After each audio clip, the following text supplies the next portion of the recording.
premier film du jour, on va en ancienne Tchécoslovaquie. Oui, c'est pour Radio Prague, Les ondes de la révolte.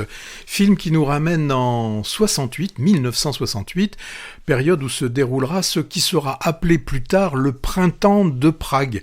Alors, pour mémoire, ce printemps fut la courte période où la Tchécoslovaquie connut une période de libéralisation. Ce fut l'arrivée au pouvoir du premier secrétaire du parti communiste, Alexander Dubček. Et ça, c'était en janvier 68. Un réformateur qui voulut introduire ce qu'il appelait un socialisme à visage humain, voulant dire que le socialisme, avant, n'avait pas forcément un visage humain. Alors, ce vent de liberté fit peur, le mot est faible, aux dirigeants de l'URSS, ce qui déclencha l'arrivée des chars, de ce qu'on appelait aussi le pacte de Varsovie, et l'invasion de la Tchécoslovaquie en août de cette même année. Donc on voit que ça n'a vraiment pas duré longtemps. Alors, pour être plus précis, le début du film se situe quelques mois avant cette période où la censure était encore de rigueur, et d'ailleurs c'est là qu'on apprend peut-être que seules les informations validées par le Kremlin pouvaient être diffusées par les antennes, c'est-à-dire tout ce qui venait des autres agences, Reuters, ces trucs comme ça, ne pouvait pas être utilisé. Alors on va découvrir Tomáš, un jeune homme qui va décrocher un emploi à la radio. Alors Tomáš, il vit avec son jeune frère dont il s'occupe depuis la disparition de leurs parents. Et au sein de cette radio, et il va se retrouver plus particulièrement dans l'équipe internationale, et là on a un rédacteur en chef, un vrai journaliste qui est en perpétuelle rébellion contre les ordres qui peuvent lui être intimés, et lui il a une seule ligne de conduite: une information ne peut être diffusée que si elle a été vérifiée, ce qui semble quand même un des fondements du journalisme, mais c'est quand même important de le repréciser. Alors, en fait, cette proposition de poste n'est pas du tout anodine. En fait, on va se rendre compte qu'il s'agit d'un chantage de la police secrète, et le film va être... on va suivre Tomáš, et qui va vouloir déjouer ce piège, mais sans trahir ses idéaux, ce qui sera quand même un peu difficile. Alors, le réalisateur, Jiří Madl, je ne sais pas comment exactement on le prononce, va nous faire suivre donc tous les journalistes de cette radio jusqu'à l'invasion des chars et les actions de résistance qui vont être mises en place à l'arrivée de ces chars.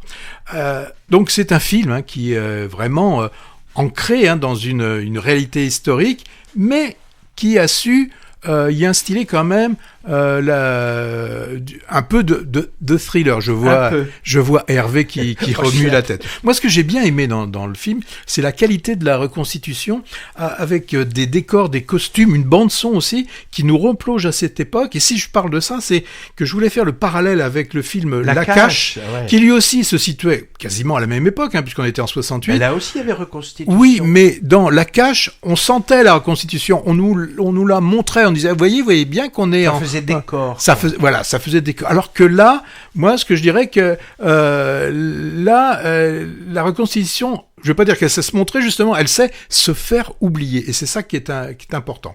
On a aussi cette atmosphère oppressante qui est assez bien rendue, et je pense que la photographie y est pour vraiment pour quelque chose. Le réalisateur a vraiment réussi à capturer l'essence de cette période où on sent que on a ces espoirs de réforme, de rêve de liberté, et qui vont être confrontés brutalement à la réalité. Alors, un film est réussi si on a une mise en scène de qualité, des interprètes aussi. Alors, je vais éviter de vous donner le nom des interprètes parce que je vais certainement les dire. Si je vous dis Wodoshovsky, qui interprète Thomas, est vraiment un personnage assez complexe, un jeu subtil, nuancé. On sent les dilemmes moraux et vraiment les tensions intérieures auxquelles il est confronté.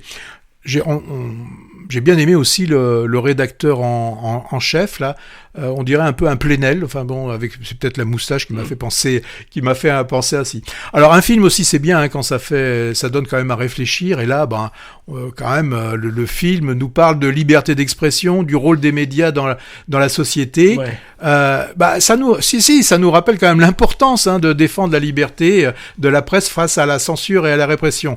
Je pense que dans le contexte actuel, c'est un film qui résonne particulièrement, parce qu'on a quand même quelques menaces contre cette liberté d'expression. Ouais. Donc pour moi, c'est quand même...